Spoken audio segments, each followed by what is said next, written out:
젊은 여자, 늙은 사장, 명품 가방. 그림은 딱 좋지요. 사모님이 뭘 상상하시는지도 알아요. 안녕하세요, 여러분. 그냥 틀어놓는 라디오의 진행자 틀라지기입니다. 오늘도 그 틀라를 찾아주셔서 감사합니다. 구독과 좋아요로 응원해주세요. 여러분, 돈이 없다며 아내의 집까지 담보 잡았던 남편이 세상을 떠난 뒤 그의 금고에서 50억짜리 비밀 장부가 나왔습니다. 그리고 그 장부에는 남편이 유독 아끼던 젊은 여직원의 이름이 반복해서 적혀 있었지요. 하지만 진짜 비밀은 볼륨보다 훨씬 더 추악했습니다. 그럼 오늘의 이야기 바로 시작하겠습니다. 오늘의 주인공 미네 씨의 남편은 지역에서 꽤 알려진 중소제조업체 대표였습니다. 남편의 회사는 자동차 부품을 납품하는 회사였고, 한때는 지역 경제신문에 얼굴이 실릴 만큼 탄탄하다고 소문난 곳이었습니다. 사람들은 미네 씨를 부러워했습니다. 사장 사모님이면 얼마나 편하겠어요. 집에서 좋은 옷 입고 백화점이나 다니면 되잖아요. 하지만 사실 미네 씨의 삶은 그렇게 화려하지 않았습니다. 남편은 밖에서는 좋은 대표, 성실한 사업가, 상생을 아는 기업인처럼 굴었지만 집에서는 지독할 정도로 돈에 민감했습니다. 남편은 미네 씨가 마트에서 장을 보고 오면 영수증을 하나하나 확인했습니다. 반찬값이 평소보다 조금 더 나와도 눈살을 찌푸렸고, 전기요금이 많이 나오는 날이면 집안 전체가 싸늘해졌습니다. 남편은 늘 같은 말을 했습니다. 회사가 겉으로만 번듯하지 직원들 월급 주고 하청업체 결제해주고 나면 남는 게 없어. 당신이 집에서라도 아껴야 내가 밖에서 버텨. 미네 씨는 당연히 그 말을 믿었지요. 남편이 회사를 위해 몸을 갈아놓고 있다고 생각했으니까요. 밖에서 얼마나 힘들면 집에서도 저리 예민할까 그렇게 이해하려 했습니다. 3년 전에는 정말 큰일이 있었습니다. 남편이 밤늦게 집에 들어와 식탁 앞에 앉더니 한참 동안 말을 꺼내지 못하는 겁니다. 그러다 겨우 입을 열었지요. 원자재 값이 너무 올랐어. 이번 달만 넘기면 되는데 은행에서 대출이 막혔다. 미네 씨가 불안한 얼굴로 바라보자 남편은 힘없는 목소리로 말을 이었습니다. 당신 명의 아파트 있잖아. 그거 담보로 잠깐만 빌리자. 5억만 있으면 공장 안 멈춘다. 직원들 월급도 살리고 거래처도 살릴 수 있어. 미네 씨는 며칠 밤을 뜬 눈으로 보냈습니다. 그 아파트는 친정아버지가 돌아가시며 남겨준 마지막 재산이었습니다. 남편이 아무리 사업가라 해도 그 집만큼은 건드리고 싶지 않았지요. 하지만 남편의 태도는 애원 반, 협박 반이었습니다. 내가 당신 재산 탐내는 거 아니야. 회사 살리려고 그래. 나 하나 살자고 하는 일이 아니잖아. 직원들 가족까지 걸려 있어. 그 말에 미네 씨는 결국 도장을 찍었고 그렇게 5억 원은 남편의 회사로 들어갔습니다.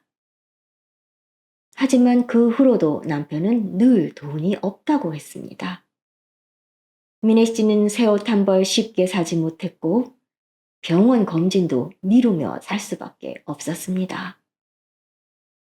그런 남편이 석 달 전 출장을 다녀온 후 갑자기 간암 말기 판정을 받았습니다. 병은 이미 손 쓸 수 없을 만큼 진행되어 있었지요. 미네 씨는 병실에서 남편의 손을 잡고 울었습니다. 남편은 죽기 직전까지 회사 걱정을 했습니다. 회사 서류는 강 팀장이 제일 잘 알아. 당신은 회사 일 몰라서 힘들 거야. 괜히 건드리지 말고 강 팀장 말 들어. 그때 미네 씨는 그 말이 그저 걱정인 줄 알았습니다. 그런데 장례식장에서부터 이상한 일이 시작되었습니다. 장례식 둘째 날 밤, 조문객이 조금 뜸해진 시간이었습니다. 미네 씨가 빈소 한쪽에서 남편의 유품 가방을 정리하고 있었습니다. 병원에서 넘겨받은 옷가지와 지갑, 오래된 만년필, 수첩을 하나씩 꺼내던 중이었습니다. 그때 양복 안주머니에서 처음 보는 검은색 휴대폰이 하나 나왔습니다. 미네 씨는 고개를 갸웃했어요. 남편의 개인 휴대폰은 이미 받아두었습니다. 그런데 이 휴대폰은 낯설었습니다. 케이스도 없었고 배경 화면도 없고 화면에는 알림 하나 떠 있지 않았지요. 바로 그 순간 누군가 빠르게 다가왔습니다. 32살의 젊은 직원 강은지 팀장이었습니다. 남편이 생전에 일 처리 안 하는 똑 부러진다 라며 유독 아꼈던 사람이었지요. 그녀는 검은 양복을 입고 있었지만 손목에는 그와 어울리지 않게 유난히 반짝이는 명품 시계가 있었습니다. 손에 든 가방도 평범한 회사원이 들기에는 지나치게 비싸 보였지요. 강은지는 미네 씨의 손에 들린 휴대폰을 보는 순간 아주 짧게 눈빛이 흔들렸습니다. 그리고 낮은 목소리로 말했습니다. 사모님, 그건 회사 업무폰입니다. 제가 가져가겠습니다. 미네 씨는 휴대폰을 내려다 보았습니다. 업무폰이요? 저는 처음 보는데요. 강은지는 애써 침착한 표정을 지었습니다. 사장님이 거래처 결제나 외부 연락 때문에 따로 쓰시던 겁니다. 지금 회사가 어수선해서 안에 있는 자료가 필요해요. 세금 계산서나 결제 일정도 있을 수 있고요. 납득이 가는 말이긴 했습니다. 남편이 갑자기 세상을 떠났고 회사가 혼란스러운 건 사실이었으니까요. 하지만 이상했습니다. 강은지는 슬퍼하는 직원의 얼굴이 아니었습니다. 회사 일을 걱정하는 실무자의 얼굴도 아니었고요. 반드시 되찾아야 할 물건을 눈앞에서 발견한 사람처럼 미네 씨의 손에 들린 휴대폰만 뚫어지게 바라보고 있었습니다. 미네 씨가 조용히 말했습니다. 일단 제가 보관할게요. 장례 끝나고 회사에서 이야기합시다. 그러자 강은지의 말이 빨라졌습니다. 사모님, 그건 개인 유품이 아니라 회사 자산입니다. 혹시 잔금이 걸려 있으면 제가 풀 수 있어요. 사장님이 급한 업무는 저한테 맡기셨으니까요. 그 말에 미네 씨는 더 의아함을 느낄 수밖에 없었습니다. 이곳은 남편의 장례식장이었어요. 아내가 남편의 마지막을 정리하는 자리였지요. 그런데 젊은 여직원이 나타나 자신이 남편의 휴대폰 비밀번호를 안다는 듯 말하고 있었습니다. 강 팀장은 제 남편 휴대폰 비밀번호도 압니까? 강은지는 순간 입을 다물었습니다. 아주 짧은 침묵이었지만 그 침묵만으로도 충분했습니다. 미네 씨는 휴대폰을 자기 가방 안에 넣었습니다. 장례 끝나고 회사에서 이야기합시다. 강은지는 더 말하지 못했지만 돌아서는 얼굴이 딱딱하게 굳어 있었습니다. 미네 씨는 그 순간 남편과 저 젊은 여직원 사이에 무언가 있었다는 것을 분명하게 느꼈습니다. 남편이 죽기 전까지 저 여자와 숨겨온 일이 있구나. 그때까지만 해도 미네 씨는 그것이 불륜일 거라고 생각했습니다. 미네 씨는 장례가 끝난 뒤 집으로 돌아와 그 검은 휴대폰을 꺼내보았습니다. 혹시 그 안에 두 사람이 주고받은 메시지가 남아있을지 몰라 들여다보고 싶었지만 휴대폰에는 잠금이 걸려 있었습니다. 남편의 생일, 결혼기념일, 회사 창립일, 미네 씨가 아는 숫자를 몇 번이나 눌러봤지만 화면은 열리지 않았습니다. 평생 아내에게 숨기는 것 하나 없다던 사람이었습니다. 그런 남편에게 아내도 모르는 휴대폰이 있었다는 사실만으로도 미네 씨의 속은 이미 뒤집히고 있었지요. 미네 씨는 다시 휴대폰을 가방 깊숙이 넣었습니다. 그리고 다음 날 아침 남편의 유품과 회사 서류를 정리하기 위해 남편의 회사로 향했습니다. 남편이 사용하던 사장실은 이상하리만큼 정돈되어 있었습니다. 책상 위에는 남편이 쓰던 만년필 하나가 가지런히 놓여 있었고 서류철들은 색깔별로 꽂혀 있었습니다. 벽에는 남편이 생전에 유난히 아끼던 커다란 동양화 액자가 걸려 있었지요. 남편은 직원들이 사장실을 청소할 때에도 그 액자 근처에는 손대지 못하게 했습니다. 미네 씨가 이유를 물으면 남편은 웃으며 말하곤 했지요. 내 보물 1호야. 저 그림이 나를 지켜주는 것 같아. 괜히 손댔다가 망가질까봐 그러지 뭐. 그때는 그저 남편의 부적 같은 건가 보다 생각했습니다. 그런데 남편에 대한 신뢰가 무너져가고 있는 지금의 미네 씨에게 그 말이 이상하게 느껴졌습니다. 미네 씨는 천천히 액자 앞으로 다가가 조심스럽게 액자의 한쪽을 들어 올렸습니다. 그 순간 미네 씨의 심장이 내려앉았습니다. 액자 뒤 벽 안쪽에 작은 금고가 숨겨져 있었습니다. 미네 씨는 한동안 그 자리에 굳어 있었어요. 남편이 회사 사장실 벽 속에 금고를 숨겨둘 일이 뭐가 있었을까요? 금고에는 비밀번호가 걸려 있었습니다. 미네 씨는 휴대폰 잠금을 풀어보려 했을 때처럼 이것저것 눌러보았지만 금고 역시 꿈쩍도 하지 않았습니다. 미네 씨는 혹시 단서가 있을까 싶어 책상 서랍을 하나씩 열기 시작했습니다. 거래처 명함, 오래된 만년필 케이스, 회사 통장 복사본, 병원 진단서 사본이 나왔습니다. 그러다 가장 아래 서랍에서 누렇게 바른 서류 봉투 하나를 발견했습니다. 봉투 겉에는 남편의 글씨로 이렇게 적혀 있었습니다. 미네 아파트 담보대출 서류. 그 글씨를 보는 순간 미네 씨의 가슴이 철렁 내려앉았습니다. 3년 전 일이 떠올랐습니다. 남편이 식탁 앞에 앉아 회사가 무너질 것처럼 말하던 밤이었지요. 그는 직원들 월급을 주어야 한다며 거래처를 살려야 한다며 미네 씨에게 아파트를 담보로 잡히자고 애원했습니다. 미네 씨는 떨리는 손으로 봉투를 열었습니다. 안에는 그때 작성했던 대출 서류 사본이 들어 있었어요. 미네 씨는 서류를 넘기다가 한 곳에서 손을 멈추었습니다. 대출 실행일 2021년 10월 17일. 은행 서류에 인쇄된 그 날짜에 남편이 빨간 펜으로 동그라미를 쳐두었습니다. 다른 메모는 없었습니다. 그저 날짜 하나에만 빨간 동그라미가 쳐져 있었지요. 미네 씨는 한참 동안 그 날짜를 바라보다가 이상한 예감에 이끌리듯 금고 앞으로 다가갔습니다. 설마 하면서도 손가락은 이미 움직이고 있었지요.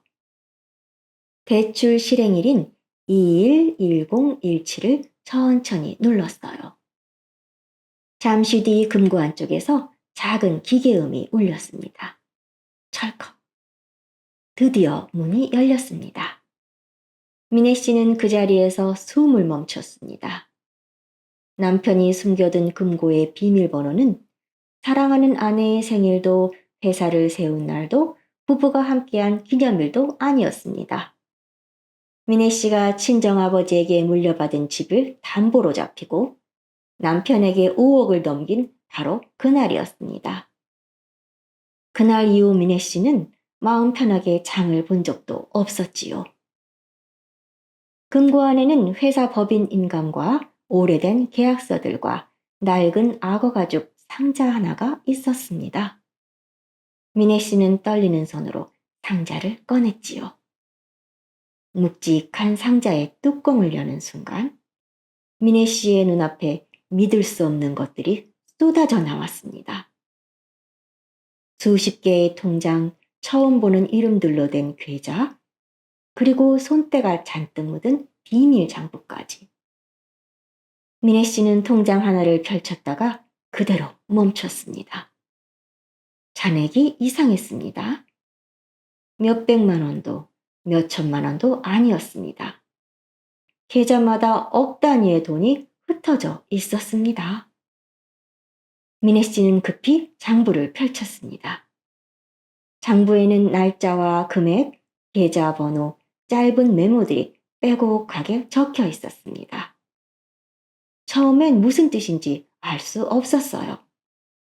하지만 마지막 장에 적힌 숫자를 본 순간 미네 씨는 눈앞이 캄캄해졌습니다. 총 누적 잔액이 51억 2천만 원이었습니다. 미네 씨는 자신이 숫자를 잘못 본 줄 알았습니다.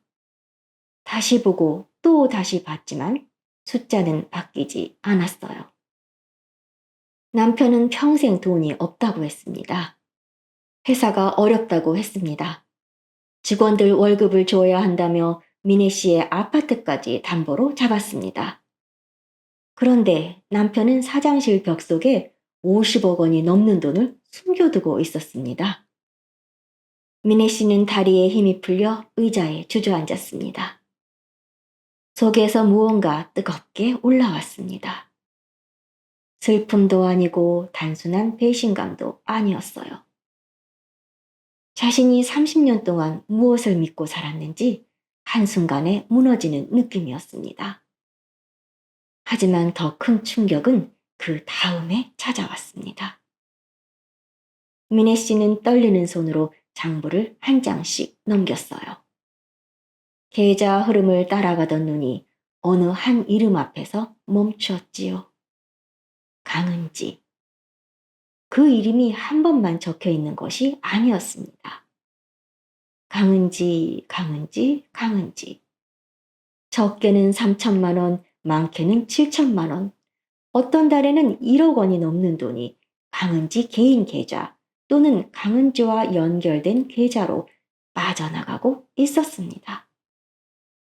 미네 씨는 숨이 막혔습니다. 장례식장에서 남편의 낯선 휴대폰을 가져가려던 여자, 남편이 마지막 병상에서까지 믿으라고 했던 여자, 그리고 50억 원짜리 비밀 장부 속에서 반복해서 이름이 나오는 여자. 모든 조각이 한 방향을 가리키는 것 같았습니다. 둘은 분명 보통의 사장과 직원의 관계가 아니었습니다. 미네 씨는 장부를 움켜쥔 채 중얼거렸습니다. 당신 대체 나 몰래 무슨 짓을 한 거야? 평생 아내에게는 10,000원짜리 한 장도 아까워하던 남편이었습니다. 미네 씨가 병원 검진을 미루고 새 옷 한 벌 사지 못하고 친정아버지가 남긴 아파트까지 담보로 내놓는 동안 남편은 뒤로 수십억 원을 숨기고 있었습니다. 그리고 그 돈의 끝에는 강은지가 있었습니다. 죽은 남편이 불쌍하다고 생각했던 마음이 조금씩 분노로 바뀌고 있었습니다. 아직 정확한 진실은 몰랐지만 하나는 분명했습니다.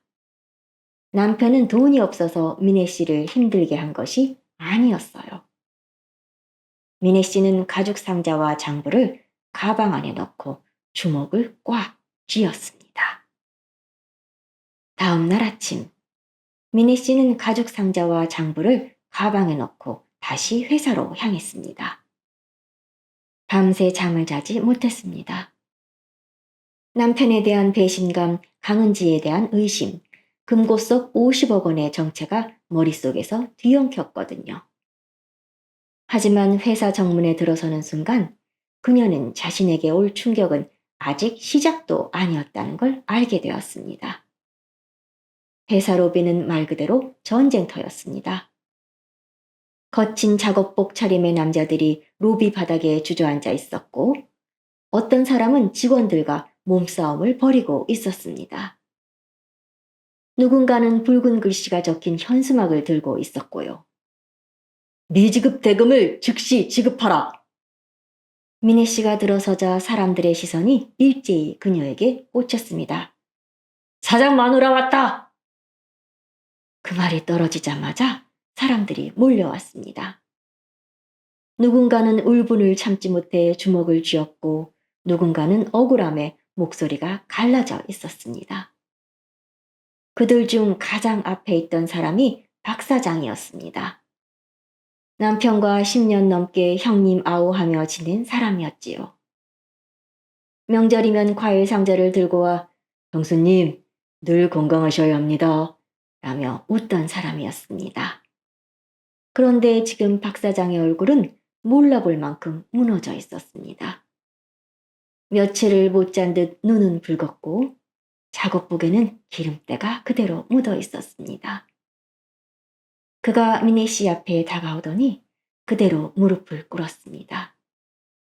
로비가 순간 조용해졌습니다. 박 사장은 두 손으로 미네 씨의 손을 붙잡고 떨리는 목소리로 말했습니다.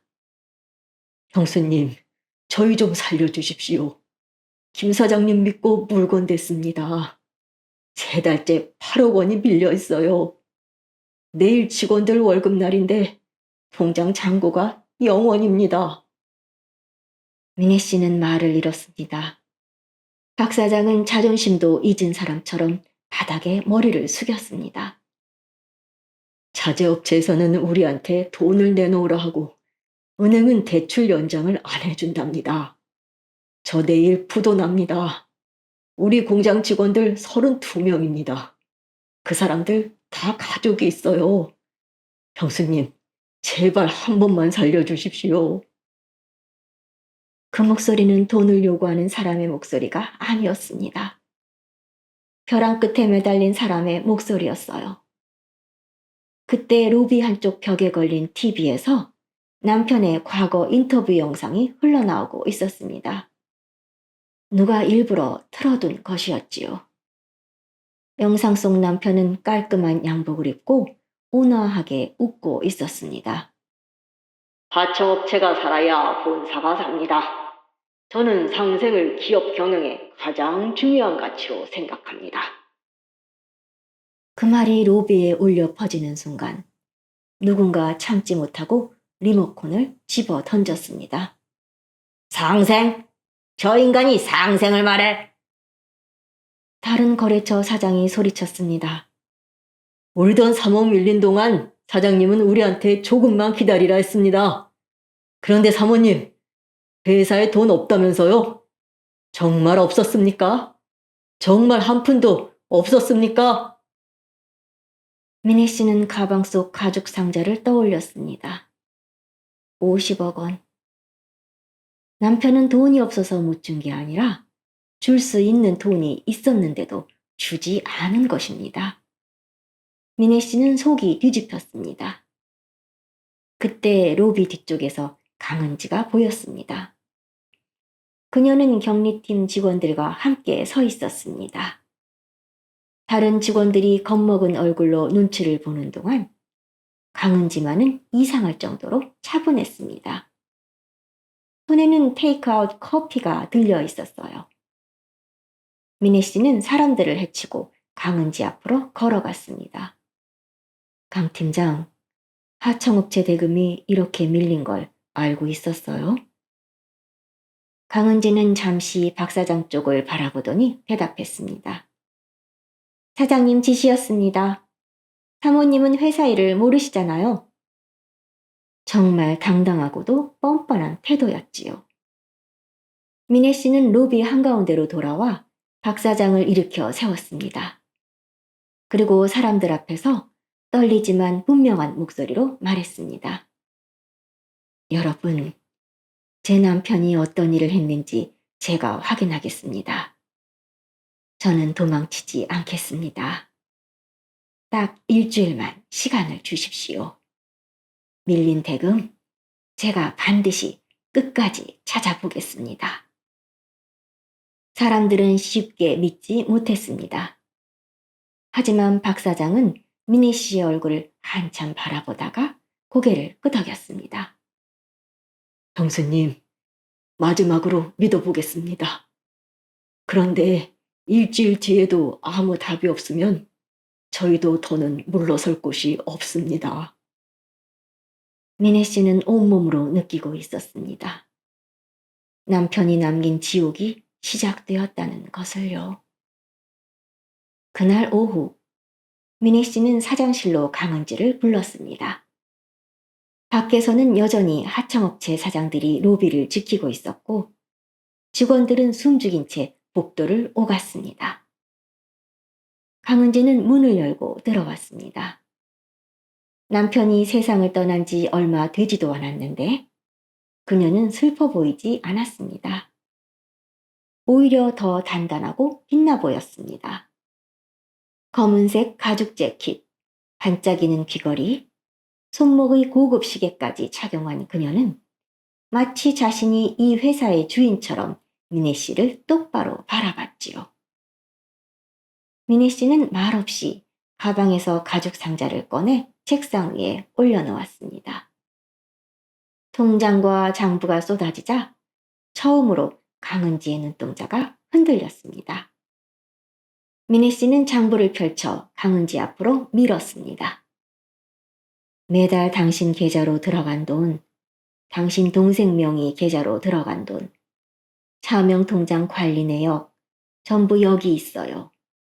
이제 말해봐요. 내 남편이랑 무슨 사이였어요? 강은지는 장부를 내려다보다가 피식 웃었습니다. 그 웃음이 미네 씨의 가슴을 찔렀습니다. 사모님은 아직도 그쪽으로만 생각하시네요. 뭐라고요? 젊은 여자, 늙은 사장, 명품 가방. 그림은 딱 좋지요. 사모님이 뭘 상상하시는지도 알아요. 미네 씨의 손이 떨렸습니다. 그럼 아니에요? 내 남편 장례식장에서 휴대폰 뺏어가려던 건 뭐고 이 돈은 뭡니까? 강은지는 한동안 말이 없었습니다.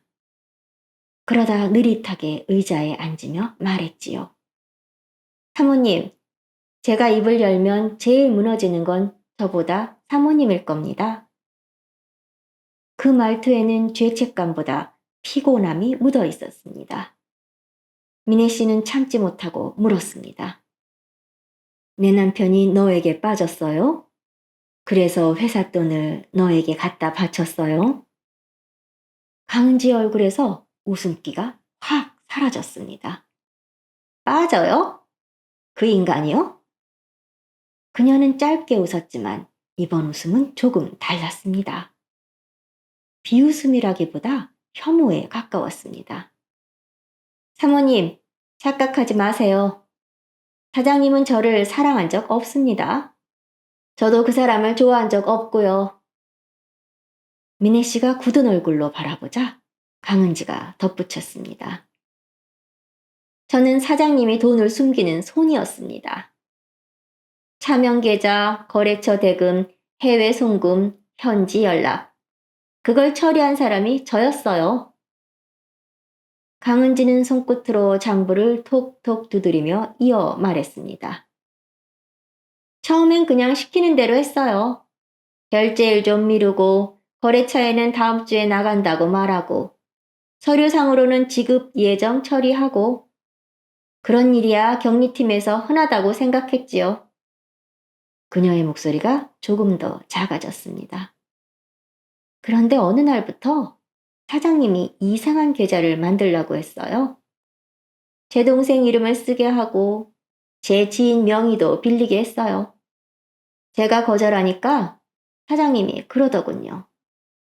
이미 제가 처리한 서류가 다 남아있다고요. 자기만 걸리는 게 아니라 저도 같이 걸린다고요. 미네 씨는 장부를 움켜쥐었습니다. 협박당했다는 말입니까? 강은지가 자리에서 벌떡 일어났습니다. 정말 끝까지 알고 싶으면 사장님 개인 폰 말고 장례식장에서 사모님이 챙긴 그 검은 폰부터 열어보세요. 하지만 열고 나면 후회할 겁니다. 미네 씨는 집으로 돌아와 휴대폰을 꺼냈습니다. 이번에도 금고와 같은 비밀번호를 눌러보았지요. 예상대로 이번엔 풀렸습니다. 그 안에는 가족 사진도 다정한 메시지도 없었습니다. 저장된 연락처는 몇 개뿐이었습니다. 마카오 김, 환전 박, VIP 룸, 강 팀장. 미네 씨는 곧바로 움직였습니다. 혼자 분노에 휩쓸려 강은지를 몰아붙이는 것으로 끝낼 일이 아니었습니다. 남편이 남긴 장부는 회사 돈과 연결되어 있었고 하청업체 대금도 걸려 있었습니다. 미네 씨는 형사사건 경험이 많은 변호사와 외부 회계사를 찾았습니다. 장부 복사본, 차명 계좌 통장, 검은 휴대폰을 모두 넘겼습니다. 변호사는 자료를 보자마자 얼굴이 굳어졌습니다. 이건 단순한 불륜 문제가 아닙니다. 회사 자금 유용, 해임, 횡령 가능성이 큽니다. 그리고 해외 송금 정황이 있으면 외국환 거래 문제도 봐야 합니다. 미네 씨는 그제서야 자신의 남편이 배신을 넘어 범죄의 한가운데에 서 있었다는 사실을 실감했습니다. 며칠 뒤 경리팀 막내 직원이 미네 씨에게 조심스럽게 연락을 해왔습니다. 집 앞까지 찾아온 직원은 복도 끝 비상계단에서 떨리는 손으로 작은 USB 하나를 건넸습니다. 사모님, 저도 너무 무서워서 이제야 말씀드려요. 강 팀장님 책상 아래에 이중 서랍이 있었어요.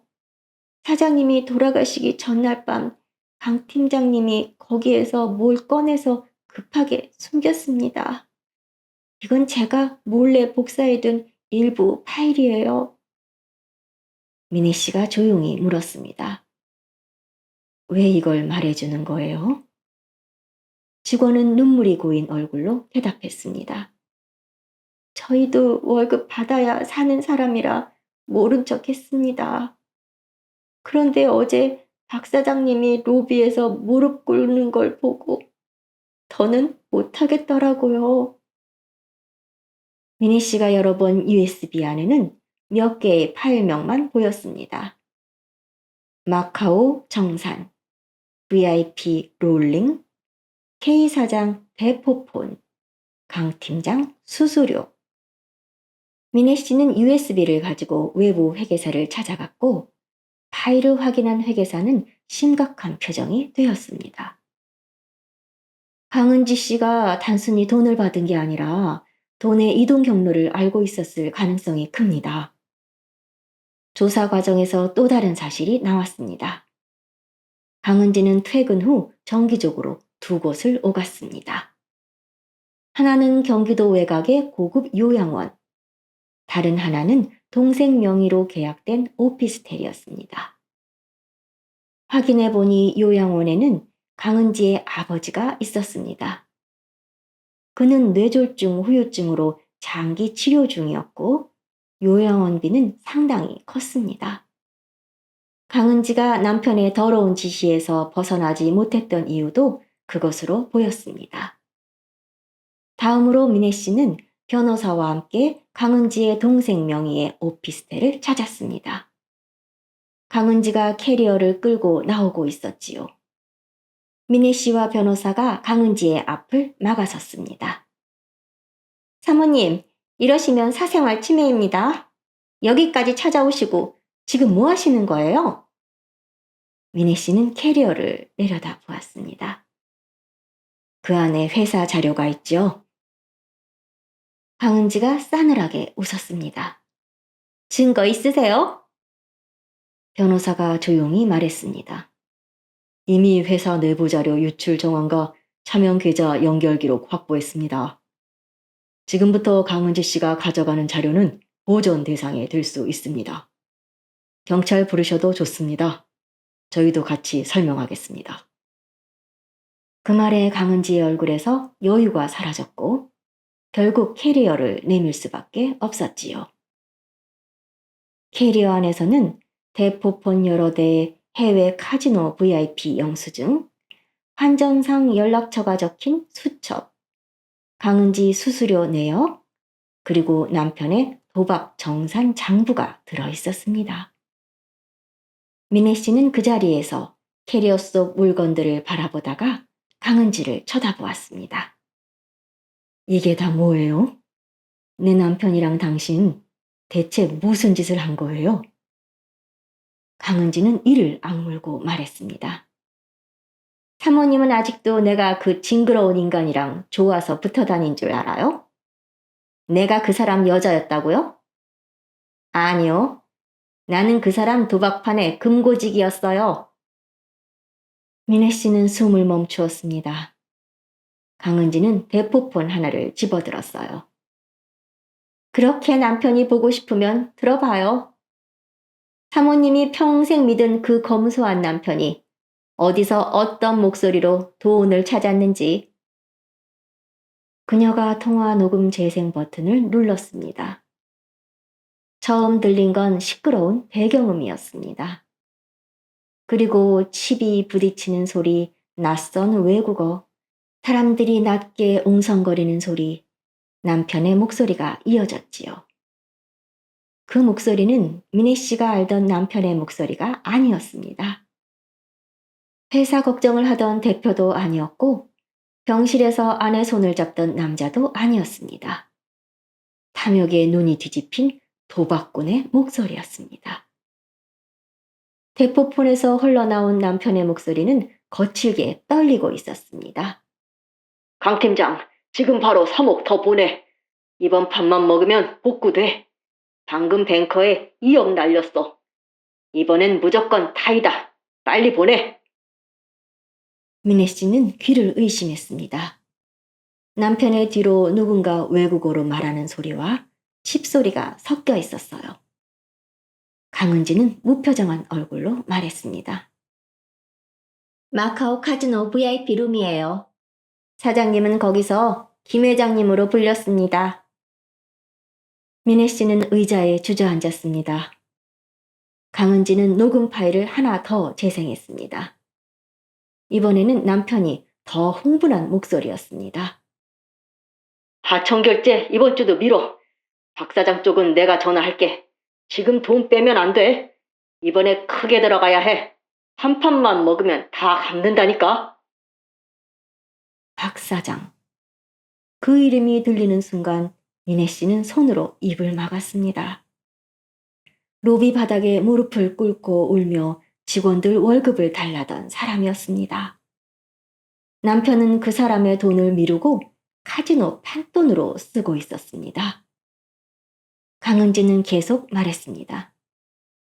사장님은 회사가 어려워서 결제를 미룬 게 아니에요. 카지노에 묶어둘 판돈이 필요해서 일부러 안 준 겁니다. 거래처 대금은 며칠만 미뤄도 수억이 됩니다. 그 돈을 해외로 빼돌려서 도박 판돈으로 쓴 거예요. 미네 씨는 믿을 수 없었습니다. 그럼 내 아파트 담보대출 5억은요? 강은지는 잠시 미네 씨를 바라보았습니다. 그 눈빛에는 약간의 망설임이 있었습니다. 하지만 결국 파일 하나를 더 열었습니다. 날짜가 표시되어 있었어요.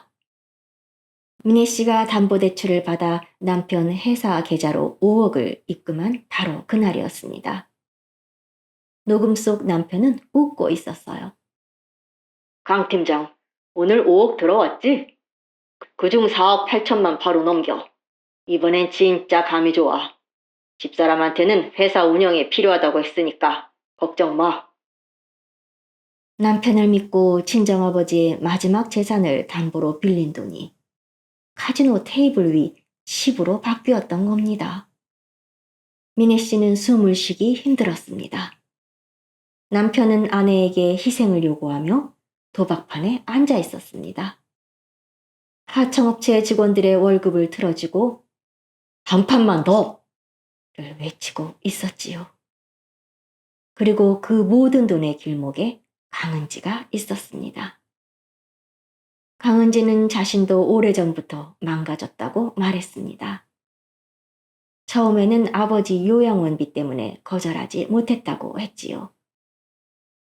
사장이 시키는 일을 몇 번 처리했을 뿐인데 어느 순간 불법 송금과 차명 계좌 서류에 자기의 손이 묻어 있었다고 했습니다. 남편은 그 약점을 이용했어요. 너도 이미 같이 한 거야. 빠져나갈 생각하지 마. 하지만 강은지도 분명 공범이었습니다. 매달 입막음 돈을 받았고 강남 오피스텔을 얻었고 명품을 샀고 해외 호텔 사진을 올렸습니다. 하청업체 돈이 밀리고 직원들이 월급을 못 받는다는 걸 알면서도 입을 다물었습니다. 미네 씨가 낮게 말했습니다. 처음엔 협박당했을 수 있어요. 하지만 그 다음부터는 당신도 선택했어요. 강은지는 아무 말도 못했습니다. 미네 씨의 목소리는 점점 차가워졌습니다. 누군가의 월급이 당신 명품 가방이 되는 걸 알면서도 받았잖아요. 누군가의 공장 자금이 당신 명품 시계가 되는 걸 알면서도 웃었잖아요.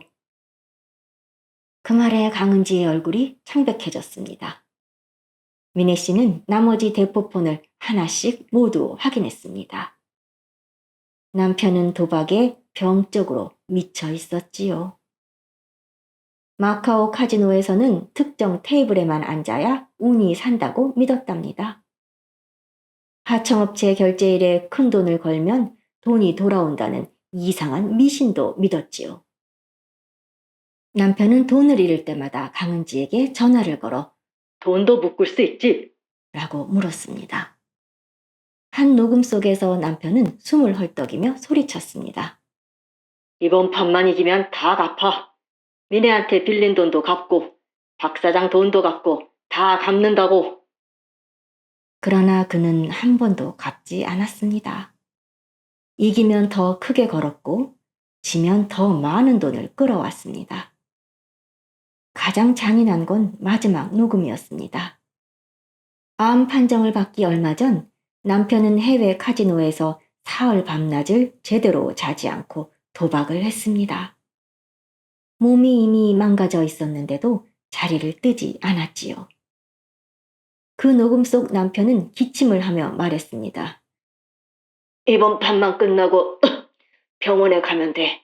강 팀장, 마카오 계좌 아직 살아있지?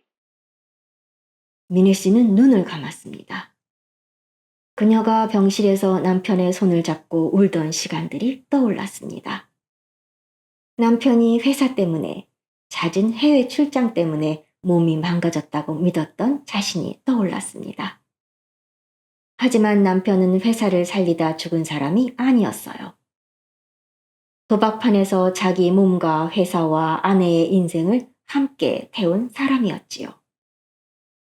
그날 밤 미네 씨는 남편 영장 앞에 장부 사본을 놓았습니다. 장례식 때는 미처 나오지 않던 눈물이 그제야 나왔습니다. 하지만 그 눈물은 슬픔이 아니었습니다.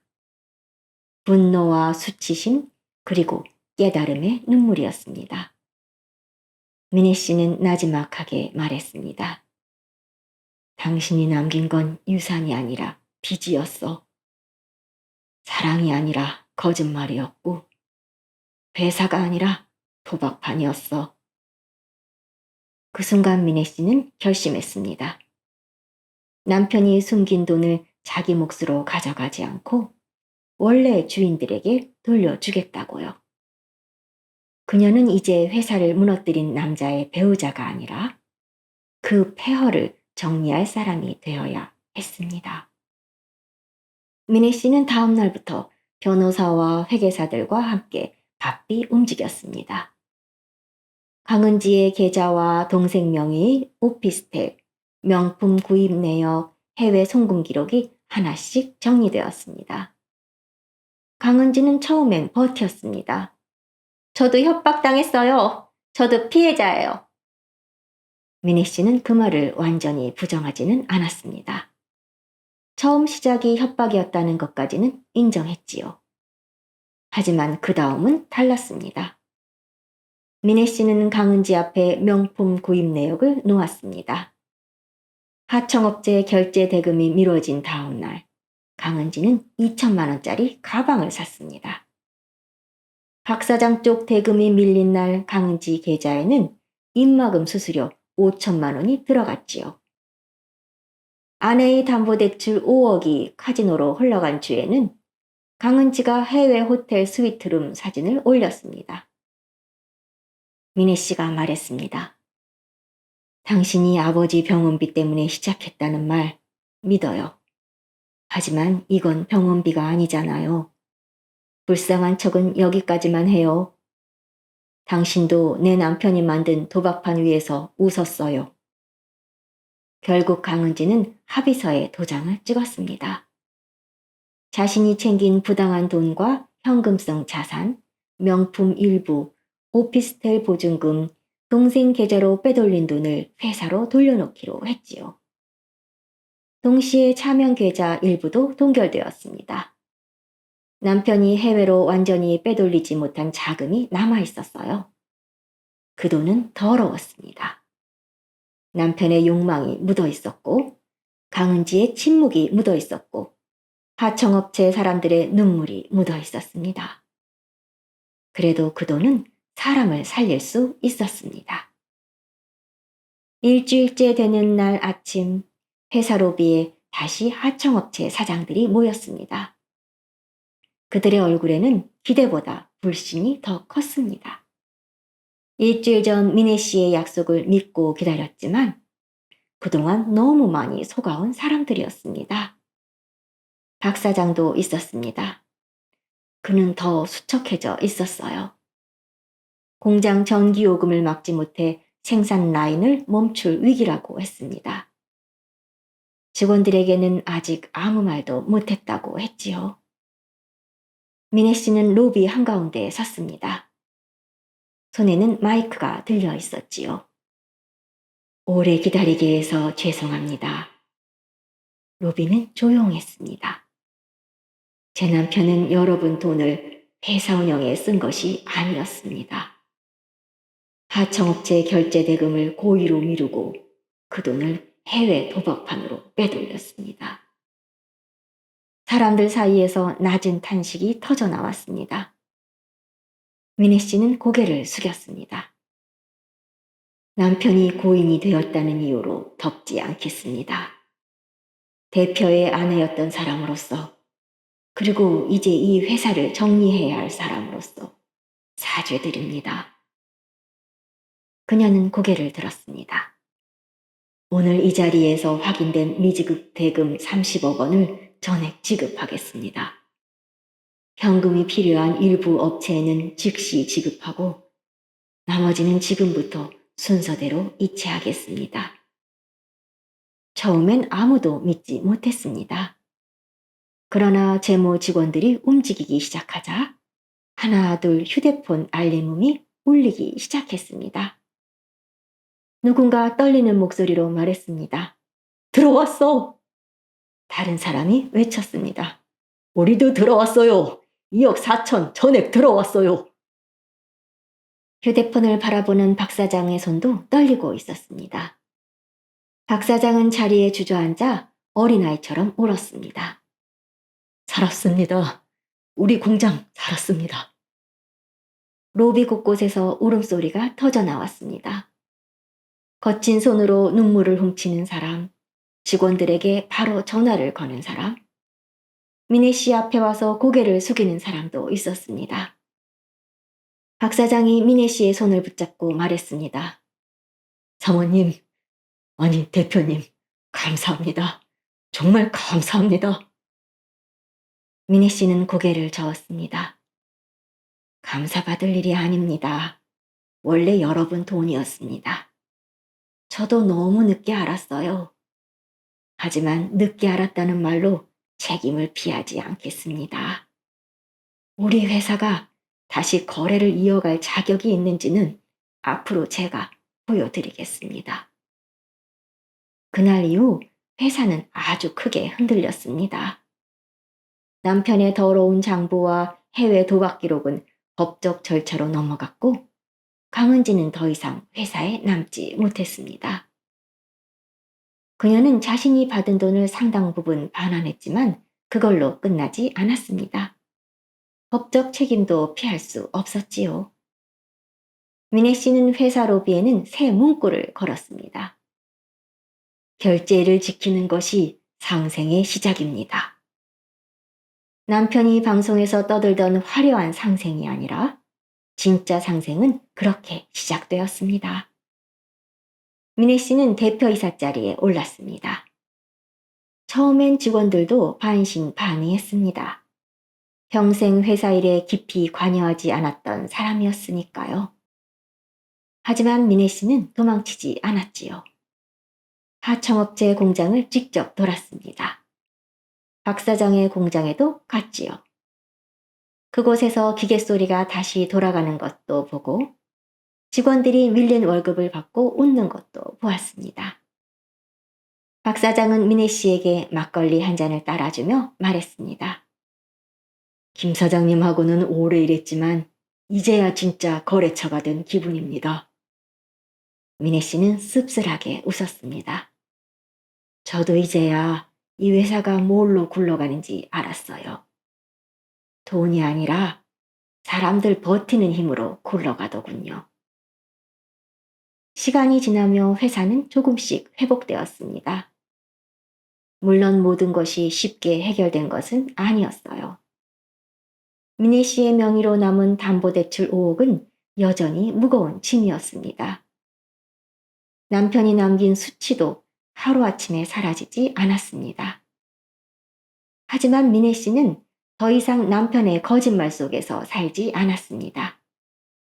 그녀는 남편이 숨긴 돈으로 자기 집을 더 크게 만들지 않았고 죽은 남편의 이름을 깨끗하게 포장하려 하지도 않았습니다. 오히려 반대로 했지요. 남편이 망친 곳을 하나씩 바로잡고 그가 속인 사람들에게 고개를 숙였습니다.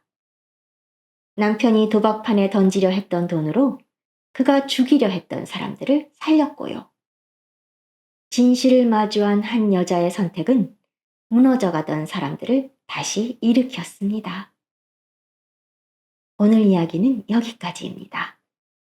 미네 씨가 끝내 무너져 내리지 않았던 건 남편을 용서해서가 아니었습니다. 저는 남편의 거짓말 안에서 살고 싶지 않았기 때문이었지요. 여러분이라면 무엇이 더 견디기 힘드셨을까요? 남편에게 다른 여자가 있었다고 믿게 된 순간일까요? 아니면 남편이 도박꾼이었다는 사실을 알게 된 순간일까요? 댓글로 여러분의 생각을 남겨주세요. 지금까지 그냥 틀어놓는 라디오의 틀라지기였습니다. 오랜 시간 함께 해주셔서 감사합니다. 오늘 이야기가 재미있으셨다면 주변 분들께 저희 그틀라를 소개해주세요.